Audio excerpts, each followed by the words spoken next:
पीर सूर्य चंद्र जिनके महाराज नेत्र हैं, उसी समय जब भगवान श्री कृष्ण ने तो महाराज उस विराट स्वरूप का दर्शन कर लिया, लेकिन अर्जुन उस विराट स्वरूप का दर्शन नहीं कर सका, क्योंकि वह तो साधारण मानव था। मानव कैसे उस विराट स्वरूप का दर्शन करते हैं सकता है। उसी समय अर्जुन को महाराज भगवान ने दिव्य चक्षु दिए, और दिव्य चक्षु के द्वारा जब भगवान की स्तुति करने लगे, तो उसी समय विराट कहता है कि हे कन्हैया, अपना भगवान श्री कृष्ण ने प्रथम अपना परिचय दिया। तब उसी समय कहते हैं कि जो इस विराट स्वरूप से जो महाराज रोमावली गिर जाती है, वही पृथ्वी पे अवतार लेती है, और असली विराट तो असली परमात्मा तो यहाँ है। क्योंकि कन्हैया कोई परमात्मा मानते थे, तो अर्जुन का आज यह विराट स्वरूप दिखा करके जो है भगवान ने वो भ्रम भी दूर कर दिया। बोले आनंद कंद भगवान को ला करके दिया। अर्जुन ने महाराज सुभद्रा आदि का हरण किया, और फिर कथा क्रम को एक समय की बात है कि हे राजन, 3 देवता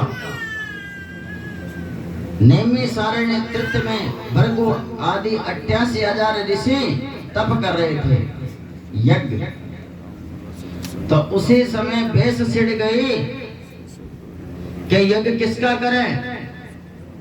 तो किसी ने तो कहा ब्रह्मा का यज्ञ करो, किसी ने कहा विष्णु का यज्ञ करो, किसी ने कहा महादेव का यज्ञ करो। कि तीनों देवताओं में बड़े देवता कौन है। उसी समय महर्षि भृगु को महाराज जो है पहचान करने के लिए भेजा नैमिषारण्य से। तो सर्वप्रथम वह महाराज ब्रह्मपुरी गए। आओ देखा ना था, वहां जाकर के जैसे ही बैठे तो ब्रह्मा देव को ने कहा, अरे पुत्र, तुम्हें इतना भी संस्कार याद नहीं कि मुझे प्रणाम करना चाहिए अपने पिता को। इस प्रकार से जब अहंकार से महाराज बोले, तो वहां से भी महाराज भृगु जी आगे कि इनके अंदर तुम अहंकार है, रजोगुण भरा हुआ है अपने पद प्रतिष्ठा का। तो श्राप दे दिया कि तुम्हारी पूजा यहीं पर होगी। तो पुष्कर में महाराज पूरे संसार में मात्र पुष्कर के अंदर ही ब्रह्मा जी का मंदिर मिलेगा आपको, अन्यत्र कहीं पर भी ब्रह्मा जी का मंदिर नहीं है। वहां से महाराज कैलाश में गए। कैलाश में जैसे ही महाराज द्वारपालों ने रोका भृगु जी को, लेकिन नहीं रुके, और जैसे ही महाराज काम क्रीड़ा करते हुए भृगु जी वहां ही चले गए।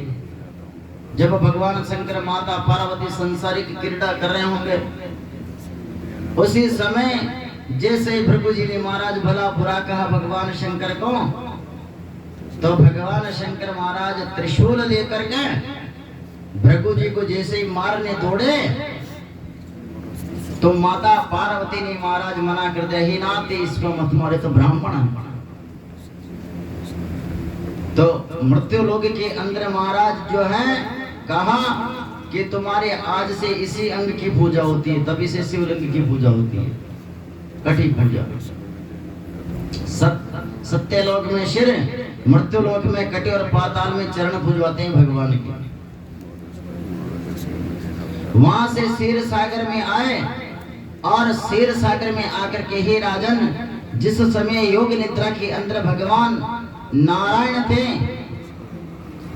तो भगवान के नारायण का महाराज योग निद्रा के अंदर मां लक्ष्मी चरण दबा रही थी। उसी समय भृगु जी ने आओ देखा न ताओ, सोते हुए महाराज नारायण के वक्ष स्थल में महाराज जैसे ही लात से प्रहार किया, तो जो भृगु ऋषि के एडी के अंदर जो मणि थी, वह मणि निकल करके भगवान के वक्ष स्थल में चली गई। और उसी समय स्वयं नारायण कहने लगे, हे भगवान,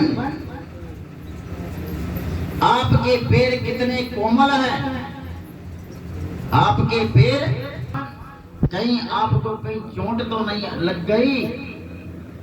जब इस प्रकार से करुण पुकार के भगवान ने, तो हे राजन, उसी समय माता पार्वती, माता लक्ष्मी जी थी महाराज, रुष्ट हो गई, अपने पति को चरण से प्रहार किया।